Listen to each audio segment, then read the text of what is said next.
Hello, everybody. My name is Camila Duran. I am the founder and blogger behind Entre Dos Mundos, a website and platform where I am able to reflect on my experiences as a first generation student and Mexican American daughter. Today, I'm kicking off my podcast series with my very special guest, Karina J. Duran, my little sister. So, for today's sister blog, we are going to be participating in an interview conducted by myself, where we will both be answering the same set of questions to shed light on the experiences of siblings who grew up in a household where expectations were set on each child, which resulted in an imaginary gap between each sibling. This imaginary gap resulted in a tension between us growing up.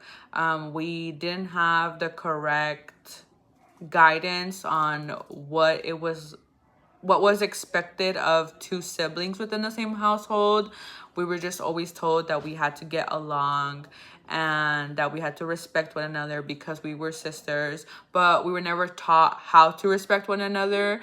So because of that, we were always bumping heads, always arguing, always going at each other's throats. But the good thing now is that we are growing from those experiences, and we are learning one day at a time to become better versions of ourselves so that our relationship doesn't get in the way of us having a connection with one another.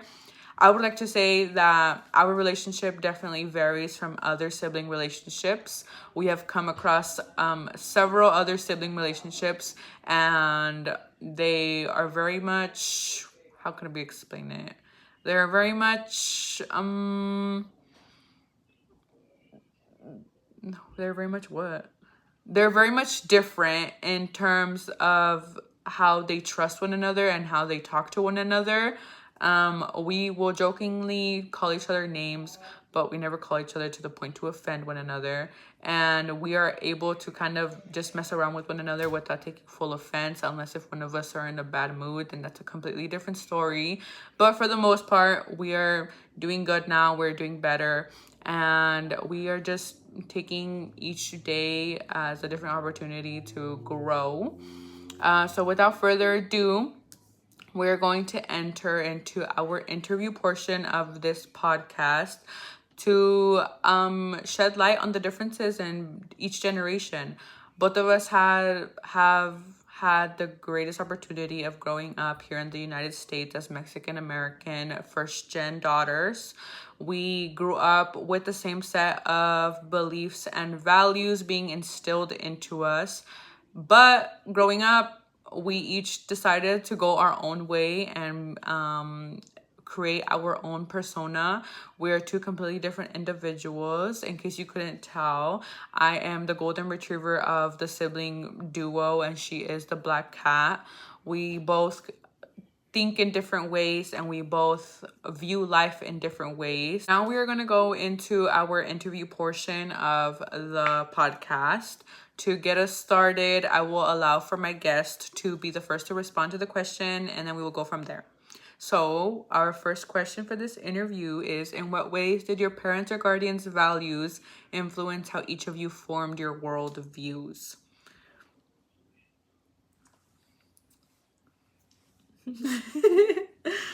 Okay, so my father, he shaped my perspective on the world, and the reasoning for that is because he was practically my first role model, and I was very close to him at a point where I looked up to him and I basically wanted to be him. As for role modeling, he wasn't a great role model, but he did have his moments where his character really came out, and some characteristics of his stuck to me. Like for attitudes and beliefs, he didn't have much. He didn't have a good belief system. He was very much against the church. Unless it was a time of need, he would tell us that, God is the way or anything like that. because of that, I have a very like weird relationship with religion, more specifically Catholicism. And my attitudes, I would say that I did inherit, like his mood swings or whatever. As for behavioral development, I do catch myself acting like him, so much to the point where my own family calls me like Roberta, which is basically just a nickname that comes off of his name. His name is Robert.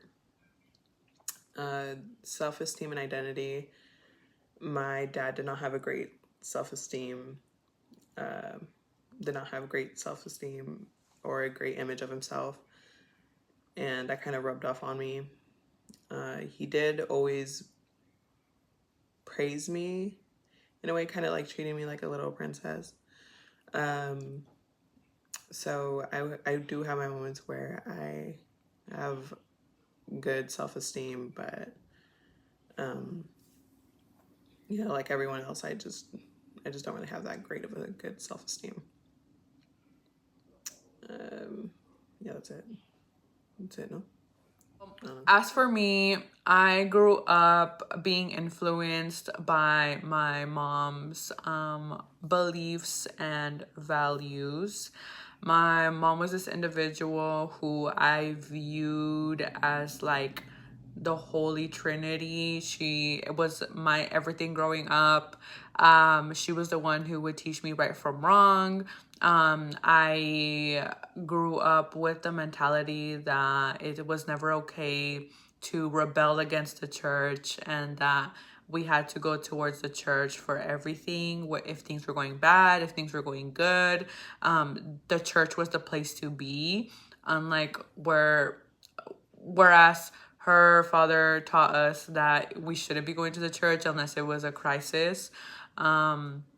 My mom's way of raising me was to try and keep me within this like little box. I had to be this like feminine being who was willing to adapt to the old Mexican ways where a girl grows up and learns to cook for herself, clean for herself, and cook and clean for others. Because of that, it was very much expected of me once I came home to cook for her, clean after her, and make sure that she had everything done and that I had everything done, so that once they came home from work, everything was ready for them to like make dinner, or everything was cleaned up so they wouldn't have to worry about cleaning up. I also grew up kind of, what's the word? Suppressing? Repressed. Repress? Like to push down? Yeah, it's repressed. Repress? I grew up repressing?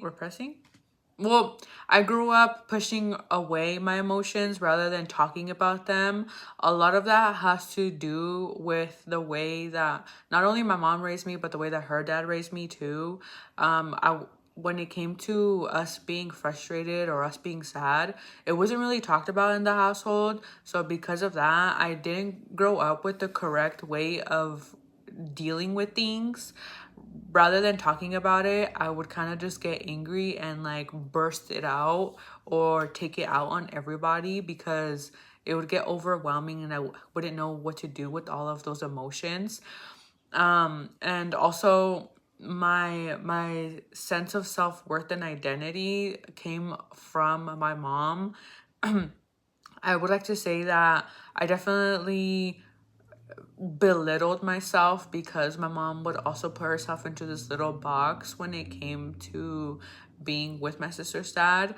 It was a very like on and off relationship where we never really knew what to expect. So because of this, my mom kind of like forced herself to fit into this little box and wouldn't really do much for herself until getting towards the end of that relationship.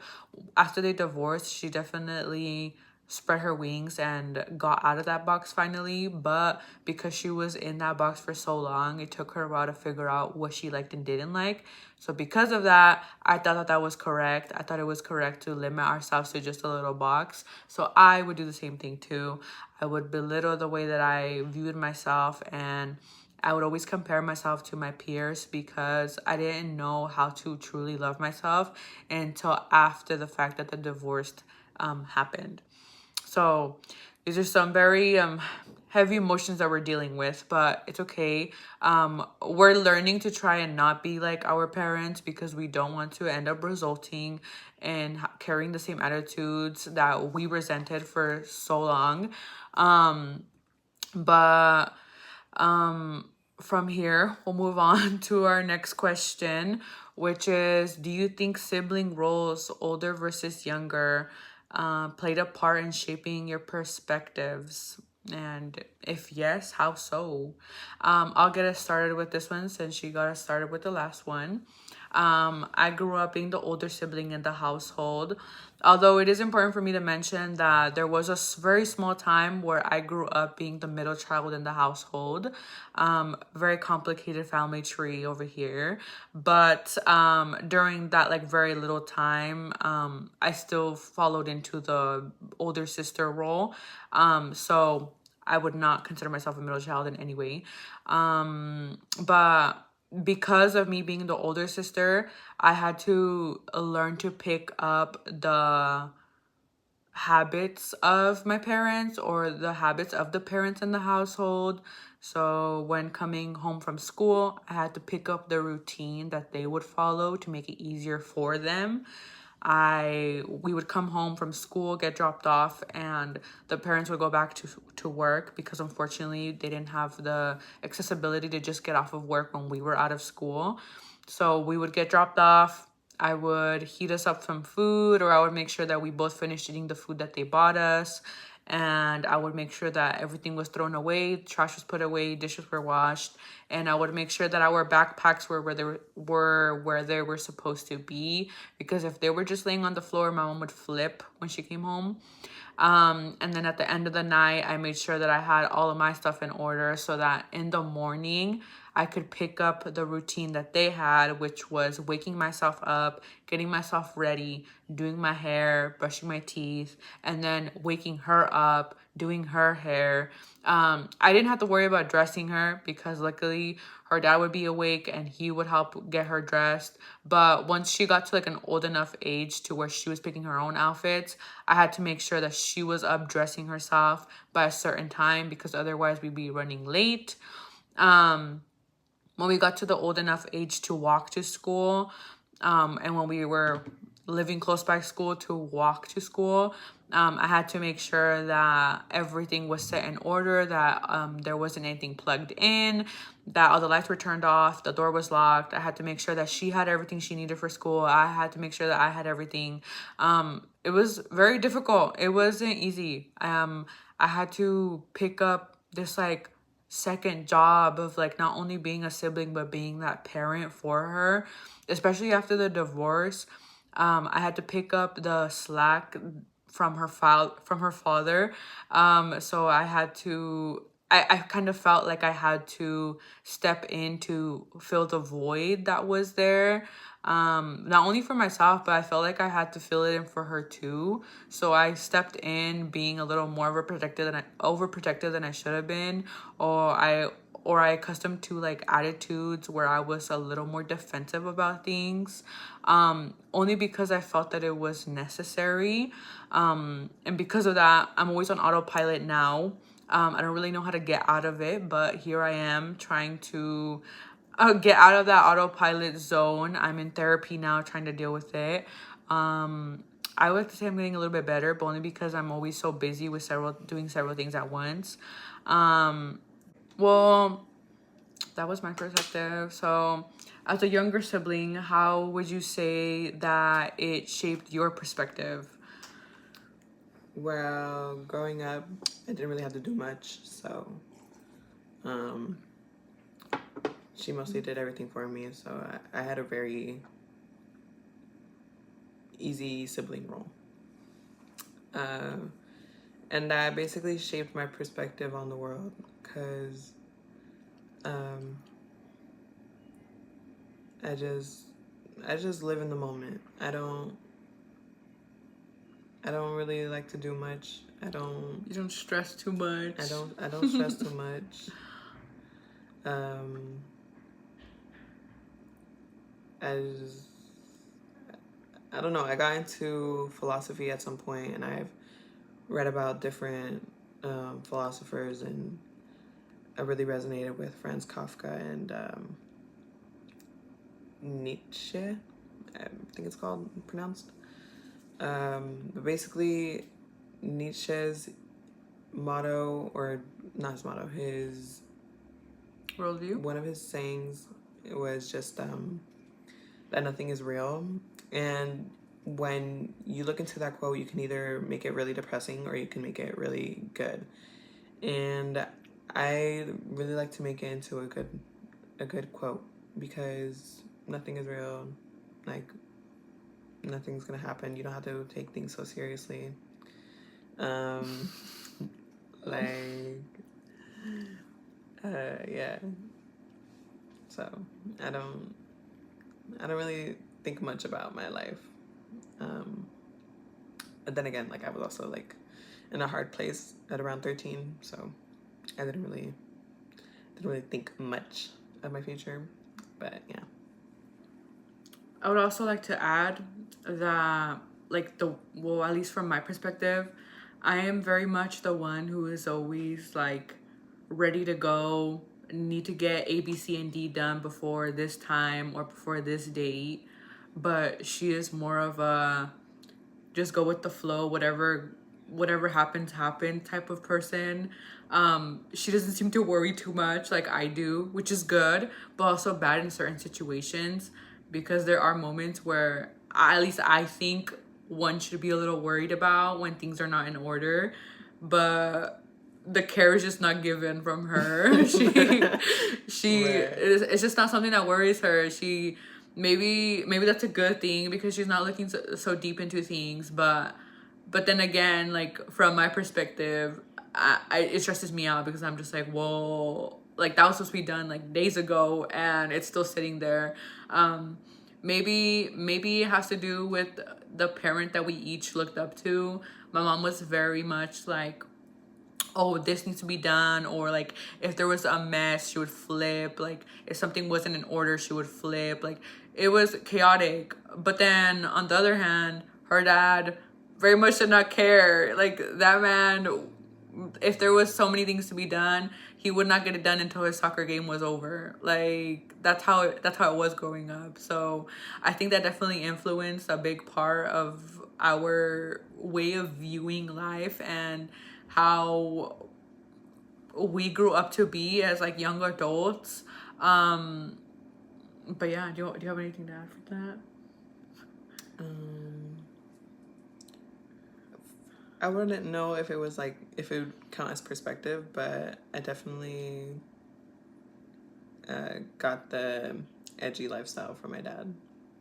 Yeah. Okay. Okay, and then to wrap up this podcast series, were there any particular influences outside of the family that contributed to your differing outlooks on life? Ooh, yes. Definitely friends and people I was like romantically interested in. I don't really have much going on. I mean, yeah, I have like graduation and like school and whatever, but that's not important to me. I mean, well, it is, but no, it's not. But like, I don't know. I genuinely don't know. I don't care. And I'm unemployed, so I have a lot of free time, and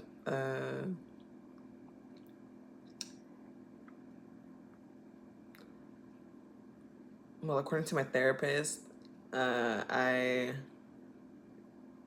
change my outlooks and like my morals based off like whoever I'm like interested in, and like I kind of see it. So um over the years, with like different people I've been like interested in, or like different friends that I've had, they've each, I've each, I've taken like a little bit of them and made it into like uh, my own identity, personality. Yeah, sure, my own personality, and their morals, their outlooks on life, definitely changed my outlooks and morals. It rubs off onto you. Yeah, and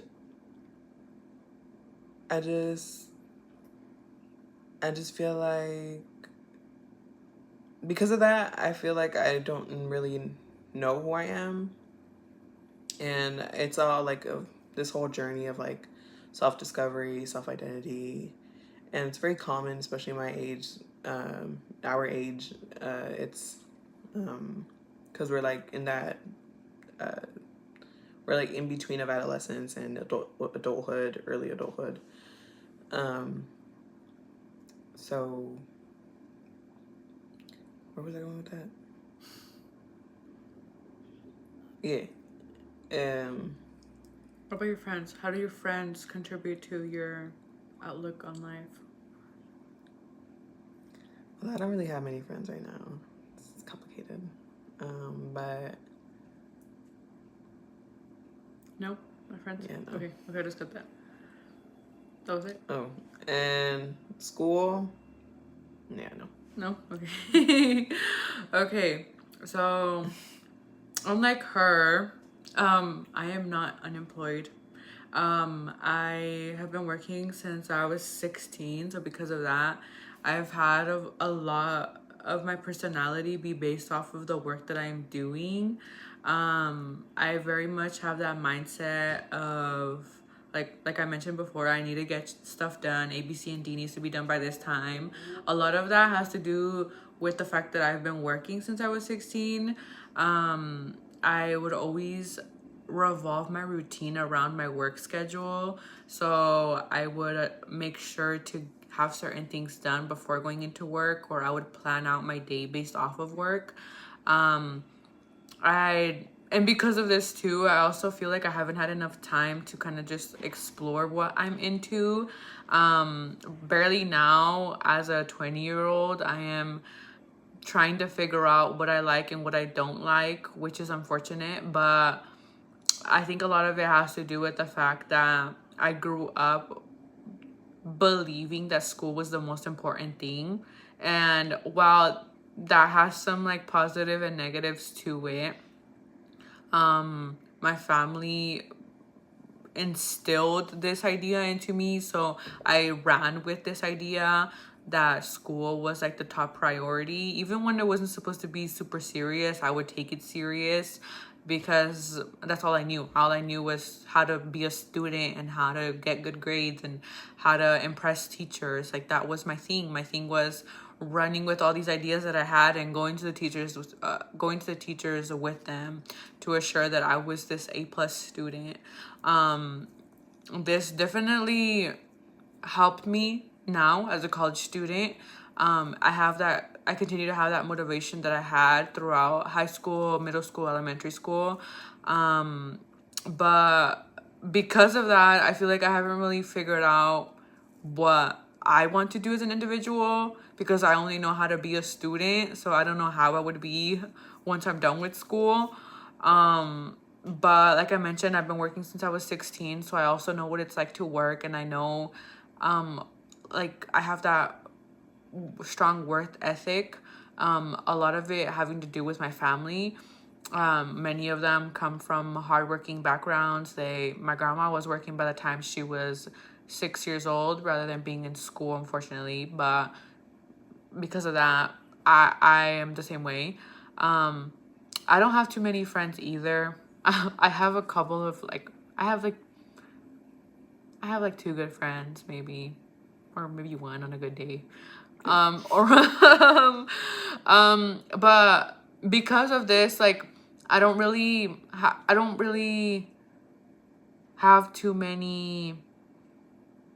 I don't because I don't have too many friends, I'm not really influenced by others. I'm mostly influenced by what is taught within the school system, and I am also learning to live life through the things that I am learning in the courses that I decide to take. So yeah, I don't know. Uh, Two different completely outlooks. I don't know. But yeah, I don't know. We carry two completely different outlooks on life. Like I mentioned in the beginning, maybe it's because of age, maybe it's because of maturity, or maybe it's because of trauma. But we are here now. I'm trying to figure out how we can continue to develop as beings. Well, thank you for participating in this interview. I hope that this is just the beginning of maybe a couple other episodes that we bring along into the podcast for Entre Dos Mundos. I have had the greatest pleasure of starting off this series with Karina. That sounds so weird. If y'all don't know, or y'all don't know, we don't call each other by our legal names. Like, that's just not it. We don't do that. So calling her by her name is strange. Within the household and in public, it's just Barry.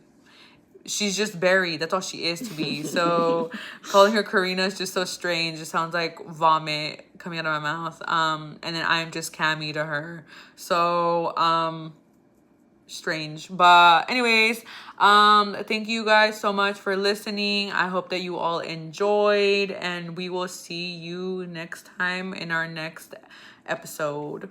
Ciao. Bye.